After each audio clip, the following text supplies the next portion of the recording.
पवन सिंह ले देने पुल्हा के और खेसारी सुघरा दबा के। लेके यार तारा तो याद बन बोला रवा मुझे अच्छा लगा। एगो कोलू बड़की कम देले सुघरा के अजय भी गार्जियन बा माने जेकर जेकर नाम बा गाना में ई एंजॉय खातिर बनल बा। आप सबके तो माने कि मैं गाड़ी हम नहीं देले अजय भी फैन बा कल्लू भैया के खेसारी जी के पवन जी के तो आप सब एंजॉय करी ठीक बा। माने क्लिप वायरल होता बा हमनी के कुछ कुछ खेला करत रही बुलेट राजा कोट लागत रहो लाग चुका है ये बुलेट कट है बेबी।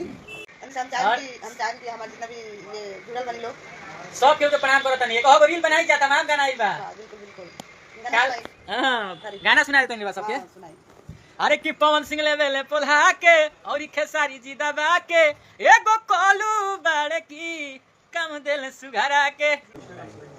आप लोगों ने गाना सुनी लिया जो मेरा न्यू एल्बम आया हुआ है। आप लोग उसको बहुत ज्यादा प्यार दुलार दीजिए।